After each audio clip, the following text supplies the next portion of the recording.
Sir actually 8 கதை sir. 8 கதையா? 8 கதை இல்ல, 8 கதை முதல்ல ஒரு சீரீஸா பண்றதா இருந்தது. அதுக்கப்புறம் அதை 4 வந்து ஒரு படமா பண்றதா மாத்தணும். ஸோ 4 கதை அவர்கிட்ட சொன்னேன், அதுதான் பண்றதா இருந்தது. பட் அது 2020 ஆரம்பிச்சது. அதுக்கப்புறம் அப்படியே டைம் ஆக ஒரு 2 கதையை மாத்தணும். அது அவர்கிட்ட சொல்லலை. அந்த 8 கதையும் இந்த மாதிரி கதைகளா? நான் கேட்கறது அந்த மாதிரி கதைகளா? அந்த மாதிரினா எந்த மாதிரி சார்? இந்த மாதிரி கதையா? நீங்க எந்த மாதிரி நினைக்கிறீங்களோ அந்த மாதிரியாவும் இருக்கலாம், வேற மாதிரியாவும் இருக்கலாம், தெரியல சார். அப்புறம் ஒரு விஷயம், நாங்கள் உங்களை வந்து ட்ரெய்லர் லான்ச் அப்போ கொஞ்சம் கேட்டோம், வருத்தப்பட்டோம் அப்படின்லாம் சொன்னீங்க. அப்புறம் படத்தை ரொம்ப பாராட்டினோம். நான் அதை கொஞ்சம் அட்வான்டேஜாக எடுத்துட்டீங்களோ? ஏன் சார், ஏன் அப்படி சொல்றீங்க? இங்கே இருக்க போஸ்டர் பாருங்க, பாக்கி எல்லாரும் கையை சும்மா வச்சுட்டு இருக்காங்க. அவர் மட்டும், அவர் கையில் மட்டும் அது ஏன் அதை கட் பண்ணியிருக்கலாமே சார்? அந்த கேரக்டர் அது சார். அந்த கேரக்டர் தான் படத்தில் இருக்குது. எதுக்கு இங்கே மக்களுக்கு தெரியப்படுத்தலாம் சார். எல்லாத்துலயும் குத்த கதை பிடிச்சா எப்படி சார்? இல்ல அதுவும் டாப்ல தூக்கி வச்சிருக்கீங்க. சரி, அதெல்லாம் எதாச்சியா நடிக்கிற சார். போஸ்டர் டிசைனர் தான் திட்டணும் சார். வேறு சொல்றாரு, நீங்க பார்க்காமலே ஓகே பண்ணிருப்பீங்க. சரி, இந்த அளவுக்கு யோசிக்கல. இந்த அட்வான்டேஜ் வேணாம். நீங்க நல்ல கருத்தை சொல்றீங்க, நேரடியா வந்துடுங்க. இந்த மாதிரி நெகட்டிவ் இது அடுத்த படத்துக்கும் பண்ணாதீங்க. ஏன்னா கண்டிப்பா இது வந்து நமக்கு எல்லாருக்குமே சின்ன வயசுல இது என்னன்னு தெரியாது. ஆனா இன்னைக்கு எல்லாருக்குமே தெரியும் சார். ஆனா இந்த அவேர்னஸ் தேவையில்ல. அதான் தேவைங்க. ஆனா நம்ம அப்பா நம்ம கையில கொடுத்தா இதெல்லாம் கத்துக்க கொடுத்தாங்க. அது கரெக்ட் தான். அதுக்காக கேட்கிறேன். சரி, அது எனக்கு, நானே மீடியாவில் கொஞ்சம் ஜாலியான பர்சன் தான். எனக்கே ஒருத்ததுன்னா மற்றவங்க நிலைமையை யோசிச்சு. சரி, அடுத்த வாட்டி யோசிச்சுக்கணும் சார். தேங்க்யூ. ஜனனியார் பேசும்போது சொன்னாங்க, ஒரு சில டைலாக்லாம் என்னால் பேச முடியாமல் இருந்தது. அந்த டைலாக்லாம் மாற்ற சொன்னேன். அவ்வளோ வல்கராக டைலாக்லாம் கொடுத்தீங்களா அவங்களுக்கு?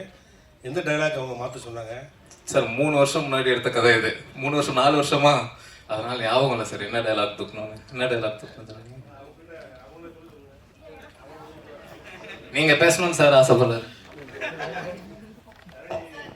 சார். நிச்சயமா ஞாபகம் இல்லை. பட் எனக்கு 2-3 லைன்ஸ் வந்து கொஞ்சம் மாற்ற சொன்னதான் ஞாபகம். ஸோ அவ்வளோதான். அதனால தான் நான் ஃபீல் பண்ணேன், கொஞ்சம் டார்ச்சர் பண்ணிட்டனும் அப்படின்னு. மற்றபடி வேறு எதுவும் இல்லை. நிறைய கேள்விகள் கேட்டுகிட்டே இருந்தேன். இது எப்படி இருக்கும், இது எப்படி போகும், அந்த மாதிரி ரொம்ப அவரை கேள்வி கேட்டுகிட்டே இருந்தேன். மேபி அதுதான் அவர் கொஞ்சம் இரிட்டேட் ஆயிருக்குமோ அப்படி சொல்லி நான் சொன்னேன். இதில் ஒரு கேள்வி கேட்டு அப்படிலாம் எதுவுமே தப்பாலாம் இல்லை, கவலைப்படாதீங்க. சாரி,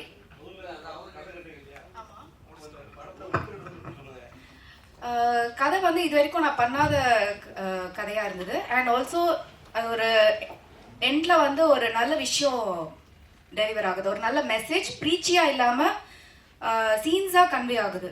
ஸோ நான் வந்து ஒரே மாதிரி படங்கள் பண்ணாமல் சம்திங் ஒரு போல்ட் கேரக்டராக இருந்தது. ஸோ அதனால் பண்ணணும்னு நினச்சேன்.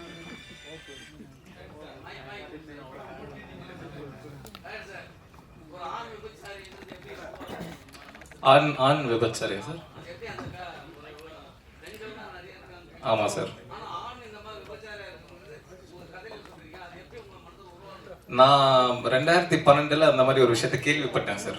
அப்போதான் எனக்கு அப்படி ஒரு விஷயம் இருக்குதுன்றதே தெரிய வந்தது. ஸோ அதுக்கப்புறம் கதை எழுதும்போது நேச்சுரலி அதை வச்சா இன்ட்ரெஸ்டிங்காக இருக்கும் அப்படின்னு தோணுச்சு சார். அதனால தான் சார். சரவணன் ஓடிடி ப்ரொடியூசர் தான் சொல்லணும். ஓடிடி டாக்ஸ் போயிட்டு இருக்கு சார். ப்ராபப்ளி வித்தின் வீக் ஒரு நல்ல இது நம்புகிறோம். சரவணன் திண்டுக்கல் சரவணன் கிட்ட கொடுங்க. வணக்கம் சார். வணக்கம் சார். கொஞ்ச நாளாக காணும் நீங்கள் சினிமா ஃபீல்டுலேயே. ஆமாம் சார். ரொம்ப நாள் வெயிட் பண்ணி நல்ல படமாக தான் பண்ணியிருக்கீங்க. ஆனாலும் வெயிட்டான கேரக்டர். ஆனால் உங்கள் வீட்டில் என்ன சொன்னாங்க? நம்ம வீட்டில் என்ன சார், என் வீட்டில் கனவும் கற்பனையும் தான் சார். யாரும் இல்லை சார். இன்னும் ஒரு டைம் கூட கல்யாணம் பண்ணல சார். அதான் கேரக்டர் பண்ணும்போது பார்த்தேன், நம்மளும் இப்படி ஒரு கால் கூட வந்ததே இல்லையே. நான் விக்கிட்ட சொன்னேன், இப்படிதான் கால் பண்ணுவாங்களா விக்கி? ஆமாண்ணே. எனக்கு யாரும் கால் வந்ததே இல்லை விக்கி. அதுக்கு நீங்க சரிப்பட்டு வர மாட்டீங்கன்னுட்டான். ப்ரொடியூசர் கூட அவருக்கு அந்த ப்ரொடியூசர் இல்லை, படம் பேர் தான் ஹாட் ஸ்பாட்னு வச்சாங்க. கொஞ்ச நேரத்தில் இந்த இடத்தையும் ஹாட் ஸ்பாட் ஆக்கிட்டீங்க. டைரக்டர் கொஞ்ச நேரத்தில் சூடாயிருப்பார் படகுதா. ஐயோ என்னடா என்ன கேள்வி கேட்குறாருன்னு.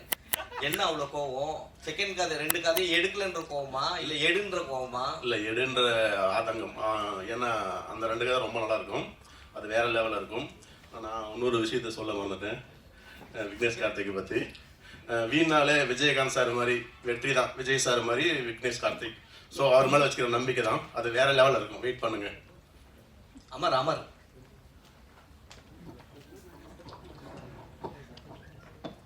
சொல்லுங்க. அமர் உங்களது கூட நல்லா தான் இருக்கு போர்ஷன், செமையா நல்லா பண்ணிருக்கீங்க. ஜனனி ஐயர் சட்டையை பிடிச்சோன்னு உங்களுக்கு என்ன தோணுச்சு? சட்டையை பிடிச்சா என்ன தோணும்? அதெல்லாம் ஒன்றும் இல்லைண்ணா, அது கேமரா லைட் எல்லாம் இருக்கலாம். சாதாரணமாகவே அவங்கள பார்த்தா ஒரு லவ் பண்ற ஃபீல் வந்துடும். சரிண்ணே. யாருக்குண்ணே? எல்லாருக்குமே. ஏன்னா அவ்வளோ அழகா இருப்பாங்க. ஆமாண்ணே. ஸோ உங்க போர்ஷன் அந்த மிரட்டுற தோணியை அவங்க பயங்கர மிரட்டி இருப்பாங்க. ஆமாண்ணே, அப்போ பயந்தானே நிஜமாலே. ஐயோ தான் தெரியாம தான் பட்டுக்கிடுச்சுன்னா அடிச்சிருவாங்களோ அப்படின்னு ஒரு பயம் இருந்ததுண்ணே. பட் எல்லாரும் இருக்கும்போது நமக்கும் தெரியும்ல இவ்வளோதான் நடக்கும் அப்படின்னு. அதனால அவ்வளோதானே நடந்தது. இல்லை இந்த மாதிரி ஏதாவது லைஃப்ல ஏதாவது ஃப்ரெண்டு கூட்டு போயிருக்காங்க? எவ்வளோ அந்த மாதிரி ஃப்ரெண்டே இல்லைண்ணே. அந்த மாதிரி ஃப்ரெண்ட் இல்லை, அண்ணன் மாதிரி ஒரு அண்ணன் இல்லை. Thanks sir. டேரக்டர் சார், அதே மாதிரி தமிழ் சினிமாவில் எவ்வளவோ பெண் உரிமை கதைகள் வந்திருக்குது. ஆனால் இந்த படத்தில் இந்த படத்தில் நீங்கள் பண்ணியிருக்கிற பெண் உரிமை உண்மையாகவே ஆமாம்ல அப்படின்னு தோண வச்சுது. அதுவும் ஒரு இந்த படத்தோட வெற்றிக்கு மெயின் காரணம். அவன் நம்ம அதாவது நான் என் ரிவ்யூவில் கூட சொல்லியிருப்பேன், கொஞ்சம் நமக்கு ஆண் புத்தி ஜாஸ்தின்னு வச்சுக்கோங்க. ஆனால் நமக்கே தோணுது அப்படிங்கிற அதை எப்படி அதை கரெக்டாக பதமாக என்ன மாதிரி ஆள் கூட ஒத்துக்கிற மாதிரி எடுத்திருந்தீங்க இல்லையா? அது வந்து உண்மையாக நீங்கள் அந்த மாதிரி கேரக்டர் யாராவது சந்திச்சிருக்கீங்களா இல்லை கற்பனை தான்? இல்லை சார், எல்லாருமே நானும் வளர்ந்த பீரியட்ல ஸ்டார்டிங்ல அப்படிதான் இருந்திருப்பேன்ல. ஒரு கட்டத்துக்கு அப்புறம் புரிதல் வந்து இல்ல இது தப்பு இது சரி அப்படின்னு தோணி அங்கிருந்து மாறுறது தான் சார். ஸோ செல்ஃப் ரியலைசேஷன் தான் மெயின் சார். அந்த பாட் அதான் அந்த காண்டம் வச்சிருக்க சீன்ஸ், அதுக்கு தக்காளி சட்னின்னு ஏன் தோணுச்சு? உனக்கு வந்தா ரத்தம் எனக்கு வந்தா தக்காளி சட்னியா, அந்த ஐடியா தான் சார். அந்த மீன் தான் வச்சு. ஆமா ஆமா ஆமா, அதான் பசங்களுக்குன்னா ஒண்ணு பொண்ணுக்குன்னா எப்படியா அப்படி. இல்ல முன்ன இந்தி படங்கள்ல வந்து இப்போ போல்டா வர ஆரம்பிச்சிருச்சு. ஸோ அதை தாண்டி இப்போ வந்து தமிழ்ல வந்து முதல் படமா நீங்க இதை காமிச்சிருக்கீங்களோ அப்படின்ற மாதிரி தெரியுது. அது அந்த இதுவா சார்? கே பாலச்சந்தர் சார் 40 வருஷத்துக்கு முன்னாடி இதை விட போல்டான படங்கள்லாம் பண்ணிட்டாரு. ஸோ அந்த அளவுக்கு போல்டான்னு தெரியல. அவர் எனக்கு ரொம்ப பிடிக்கும். ஸோ ஏதோ நம்ம ஓரளவு. ஏன்னா இந்த படத்துல ஒரு சீன்ஸ் வந்து அம்மாவே காட்டியிருப்பீங்க, லாட்ஜ்ல காட்டுற மாதிரி. அது பெரிய விஷயம். அந்த சீக்வன்ஸே வந்து தாங்க முடியாது. ஏன்னா அது அப்புறம் கட் பண்ணி பார்த்ததுக்கு அப்புறம் தான் நீங்க வேற மாதிரியான இது காமிப்பீங்க. ஸோ அந்த சீன் எடுக்கும் போதே பயங்கர இதுவாக இருந்திருக்குமே, ப்ரெஷர் அதிகமாக இருந்திருக்குமே, இது என்ன பேசுவாங்களோ அப்படின்ற மாதிரி. எனக்கு அந்த ரோட்ல நடந்த அந்த காமெடி போர்ஷன் இருக்குல்ல சார், அது மட்டும் எனக்கு ஒரு சின்ன டவுட் இருந்தது. இது வந்து கொஞ்சம் அப்படி போனாலுமே ரொம்ப என்னடா இதுன்ற ஒரு ஃபீல் வந்துருமோன்ற ஒரு பயம் இருந்தது. ஆனால் எனக்கு ஒரு கான்ஃபிடன்ஸ் இருந்தது. சரி பரவாயில்ல, எனக்கு பிடிச்சிருந்தது, எழுதும் போது ரொம்ப பிடிச்சிருந்தது, பரவாயில்ல அப்படின்னு விட்டேன். ஆனால் ஒருத்தர் கூட அதை ஒரு மாதிரி இருக்குன்னு சொல்லலை. தியேட்டர்ல பயங்கரமான ரெஸ்பான்ஸ் அந்த சீனுக்கு இருக்கு. ஸோ அதான் சார். ப்ளூ ஷர்ட் நீங்கள் முதல் தடவை சுபாஷ் முதல் தடவை ஸ்டோரி உங்ககிட்ட சொல்லும் போது இந்த உங்ககிட்ட கதாபாத்திரத்தை எக்ஸ்பிளைன் பண்ணும்போது எப்படி இருந்தது உங்களோட கதாபாத்திரம்? ஷாக்கிங்காக தான் இருந்தது. ஃபஸ்ட்டு ஸ்கிரிப்டாக தான் கொடுத்தாரு, படிச்சுட்டு என்னன்னா பயங்கரமாக இருக்கு. ஏன்னா அது இப்போ எடுத்ததை விட அதோட வெர்ஷன் ரொம்ப பெரிய வெர்ஷன். அது வந்து படித்தா நம்ம ஷாக்கிங்காக தான் இருந்தது.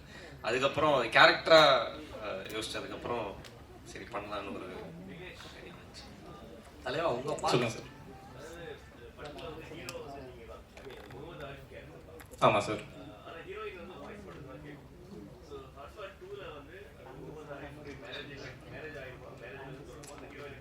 சார் ஹாட்ஸ்பாட் 2 நான் அந்த ஆங்கிள் என்ன யோசிக்கவே இல்லை. வெறுமனே விட்ட 2 கதை, அது போக 2 கதை அப்படிதான் இருக்கு. இந்த கனெக்டிங் பாயிண்ட் இன்னும் ஆக்சுவலி இந்த படம் முதல்ல பண்ணும்போது தனித்தனியா 4 கதையா தான் இருந்தது. சிலுக்கரப்பட்டி மாதிரி தான் இருந்தது. சிலுக்கரப்பட்டி மாதிரி லவ் ஸ்டோரிஸ் மாதிரி தனி 4 கதைகளா தான் இருந்தது. ரிலீஸ்க்கு ஒரு 40 நாள் முன்னாடி தான் அந்த டைரக்டர் ப்ரொடியூசர் கிட்ட சொல்ற அந்த கதையை எழுதி கனெக்டிங் பாயிண்டை வச்சு இன்டர்வலாக வச்சு அது 40 நாள் முன்னாடி எழுதி அங்கிருந்து ஒரு வாரத்துல ஷூட்டிங் பண்ணி அதுக்கப்புறம் முடிச்சு டப்புன்னு ரிலீஸ் பண்ணது தான். அது லாஸ்ட் மினிட் ஐடியா தான். ஸோ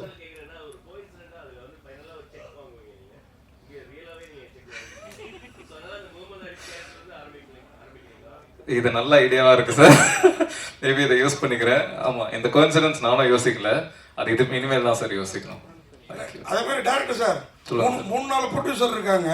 உங்களை நடிக்க வைக்கணும்னா நீங்க ஒரு 10 லட்சம், நீங்க ஒரு 20 லட்சம் அப்படி தனியாகவும் போட்டுடலாமே மீட்ரு. அவரை மட்டும் நடிக்க வச்சிருந்தீங்கல்ல, அதுக்காக கேட்குறேன். அது இருக்கட்டும். ஒரே ஒரு கொஸ்டின், அந்த படத்தில் லாஸ்ட்டாக அந்த லட்சுமி கேரக்டர், அந்த கலையரசன் அந்த கேரக்டரில் மீடியாக்கள், அதாவது டிவி மீடியாவை டேரிங்காக பண்ணியிருந்தீங்க. இதுக்கு முன்னாடி லட்சுமி ராமகிருஷ்ணன் அவங்க எபிசோடை மட்டும் வச்சு ஒரு படம் பண்ணியிருந்தாங்க, அருவி. இல்லை சொல்வதெல்லாம் உண்மை, அதான் அந்த அருவி அந்த கேரக்டர். ஆனால் வந்து நீங்கள் வந்து டேரிங்க உங்களுக்கு மீடியா சைட்லேருந்து சப்போர்ட் நல்லாவே இருக்குது. டிவி மீடியா சைட்லேருந்து யாராவது என்னப்பா, ஏன்னா நீங்களும் டிவி மீடியாவில் வேலை பார்த்ததா கேள்விப்பட்டேன் நான், என்னப்பா அப்படி பண்ணியிருக்கேன் அப்படின்னு யாராவது வருத்தப்பட்டாங்களா? இது ஒரு கேள்வி. அப்புறம் இன்னொரு கேள்வி, அதையும் கேட்டுறேன் நான், இதோட முடிக்க சொல்லிட்டாங்க. இன்னொரு கேள்வி, அதாவது இந்த படம் நீங்கள் இப்போ தவிக்கிறீங்கள, இந்த செகண்ட் வீக்கு புஷ் பண்ண வேண்டியிருக்குது, படம் நல்லா இருக்குன்னு டாக் போய் இப்போ தான் மக்கள் வர்றாங்கன்ட்டு. இந்த படத்துக்கு ப்ரொமோஷன் இன்னும் கொஞ்சம் நல்லா இருந்தால், இன்னும் கொஞ்சம் வாரமே ரீச் இன்னும் பெரிய லெவலில் இருந்திருக்கும்.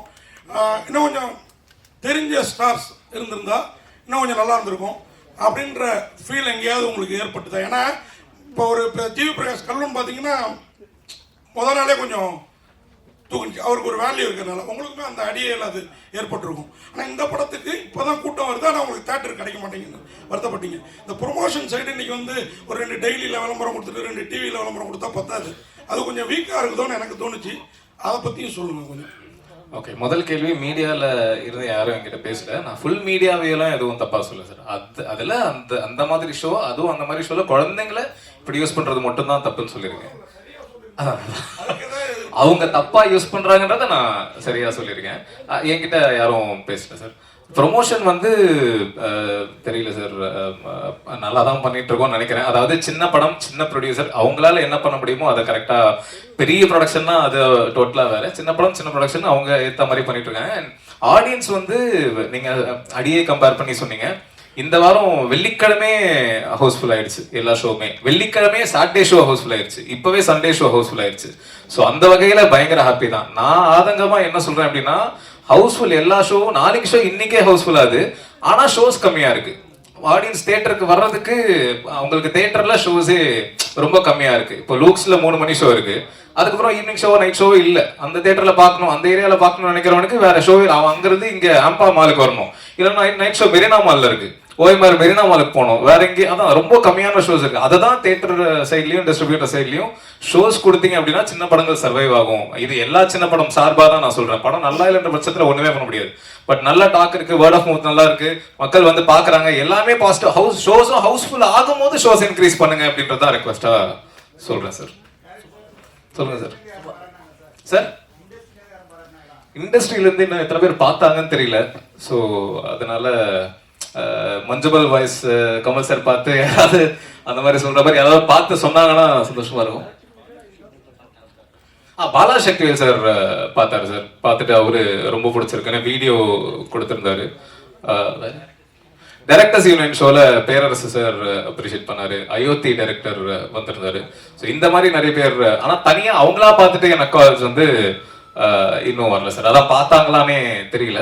ஸோ மேபி அவங்களுக்கு வந்து ட்ரெய்லர்னால ஒரு ஹெசிடேஷன் இருக்கலாம் அப்படின்னு நினைக்கிறேன். ஆனா அப்படி கிடையாது. அதான் இது முழுக்க முழுக்க குடும்பங்கள் பார்க்க வேண்டிய, குடும்பங்கள்லாம் குழந்தைகள் அல்லாது குடும்பங்கள் பார்க்க வேண்டிய படம். ஸோ இது முடிஞ்ச அளவுக்கு அதை புஷ் பண்ணிட்டு இருக்கோம். ஸோ பார்த்தாங்கன்னா நல்லா இருக்கும். அவர் உங்ககிட்ட தக்காளி சட்னி ஸ்டோரி சொல்லும் போது ஓப்பனிங் சீனே தான் வைக்க போறேன் அப்படின்னு சொன்னாரா? இல்லை, அது ஸ்கிரிப்ட்லேயே இருந்துச்சு. இதுதான் வந்து அவனோட கேரக்டர். அவன் என்ன பண்ண போறான்றத முன்னாடி ஒரு கிளிம்ஸா வச்சிருந்தாரு. ரெஃபரன்ஸ் இல்லை, இதுக்கு முன்னாடி இந்த கேரக்டர் வந்து மேல் ப்ராஸ்டியூஷன் பத்தி மட்டும் இல்ல, அதுல அவனோட ஐடியாலஜி, லவ் வேற லஸ்ட் வேறன்னு சொல்றவனோட ஐடியாலஜி பத்தி தான். ஸோ அதுதான் மெயினான ஒரு விஷயமா. தேங்க்யூ எல்லாருக்கும் மீண்டும் ஒரு முறை நன்றி. குரூப் போட்டோக்கான டைம் இந்த